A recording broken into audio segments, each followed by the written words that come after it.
Di ba 1,800 lang yung sahod ko? Hindi ko siya nakuha ng buo kasi hindi naman ako pinasahod nung amo ko.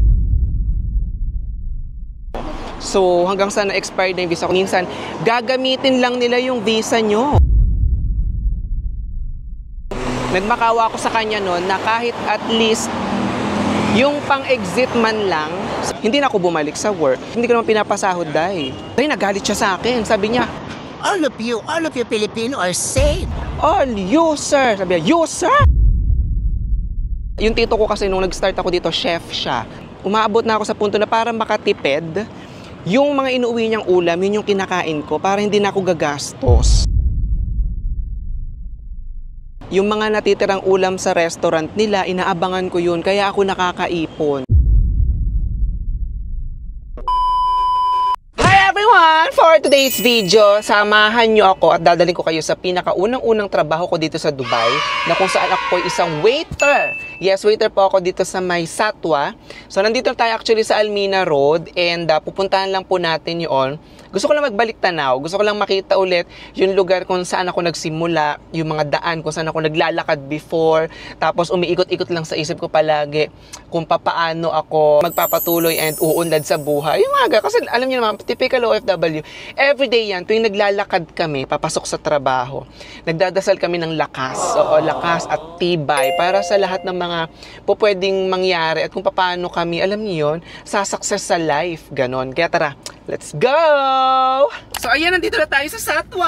Abuti na nakahanap ako ng magandang parking kasi bibili muna tayo ng kape. Alam nyo naman, sabi ko nga sa'yo, diba, napakahilig kong magkape. So dito muna tayo sa Dunkin. And nandito na po tayo sa kahabaan ng Satwa. So nagpark muna tayo. Let's go. Bili muna tayo ng coffee. Dahil medyo tarik pa naman yung araw. So medyo, time check, 5:49 PM. Pero tignan nyo naman yung labas. Summer na rin kasi dito sa UAE. So medyo pakupain lang natin ng very light. So inom muna tayo ng iced coffee. Ganon. So ayan, magko-coffee muna tayo kasi sa tabi lang naman yung yung dating shop na pinagwo-workan ko. Kaya sabi kong hintayin muna natin medyo kumalma yung si Kumaring Araw. Kakaloka, mainit pa. Wait lang kayo dyan. So ayan, nandito na nga tayo and papakita ko siya sa inyo. Nandito tayo sa kahabaan ngayon ng Satwa.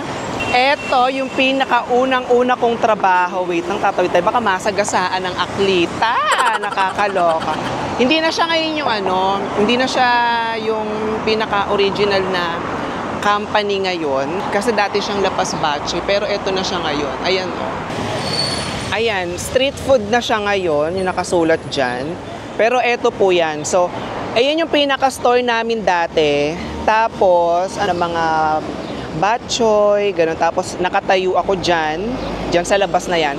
Nakikita nyo yung mga dumadaan-daan na yan, tinatawag ko yan para kumain. So yan, usually, nakatayo ako dyan sa gilid ng daan na yan, or dito mismo. Tapos nagsabi ako, batchoy po, batchoy, ganun. So batchoy, ganyan, di ba? Kahit matamaan mo silang ganun. So yan yung boy ko. Tapos alam niyo ba, sa restaurant na yan, ang pinakasahod ko dyan before is 1,800 dirhams.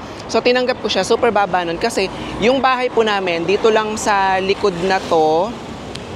Doon maglalakad ka lang ng siguro mga 15 minutes walk. Oo, so ayan yung pinakaunang work ko. Hindi na siya Lapas Bache ngayon. Pero ayan, ganyan ang trabaho ko. Tayo ako dyan, tawag-tawag ako ng mga tao. Tapos ayun nga, mag-aalok-aloka ng mga pagkain. Kasi pinaka nakakalokang nangyari noon. Di ba 1,800 lang yung sahod ko? So yung bahay ko, siguro nagbabayad ako ng mga 500 dirhams nun. Hindi ko naman siya nakuha. Actually, 2 months lang ako nagtrabaho dyan. Hindi ko siya nakuha ng buo kasi hindi naman ako pinasahod nung amo ko. So hanggang sa na-expired na yung visa ko. Yun pa yung isang kailangan po ninyong ingatan. Kapag magtatrabaho kayo sa UAE, minsan gagamitin lang nila yung visa nyo.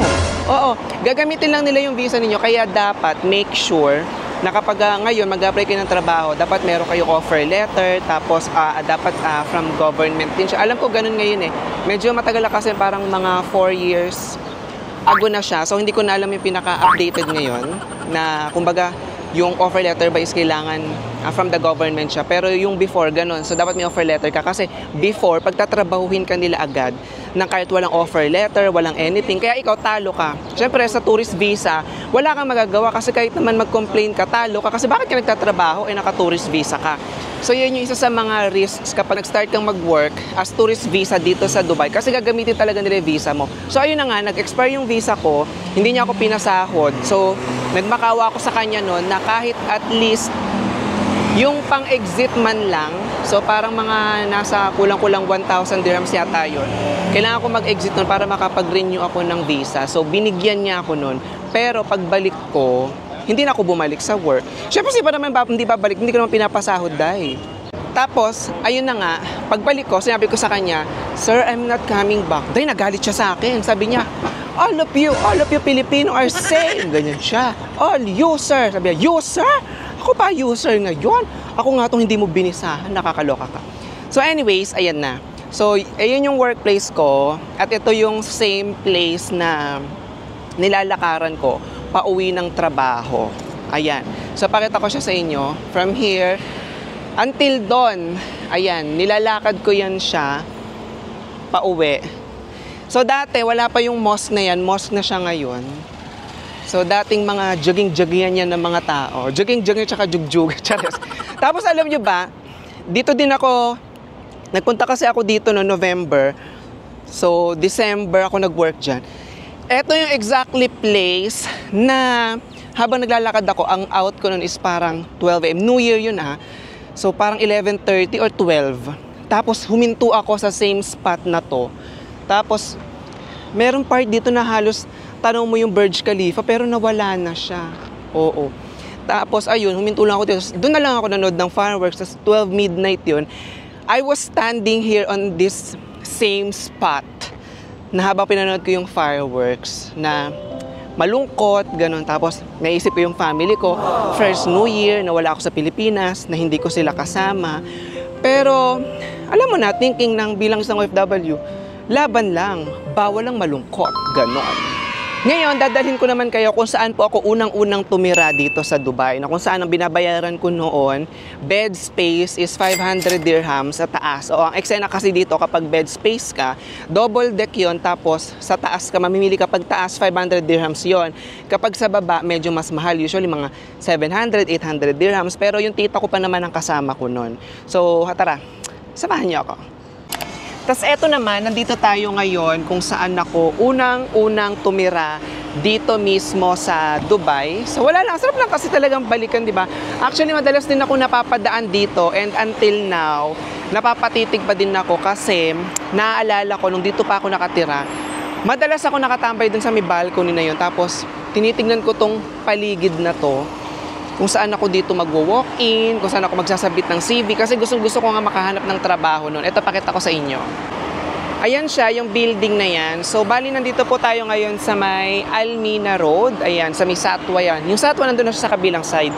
Tapos, ayan, yung makikita nyo na, dinadaanan ko yan palagi kasi papunta dito sa may West Zone. Diyan ako palagi namimili ng paborito kong Myra Inn. O, diba?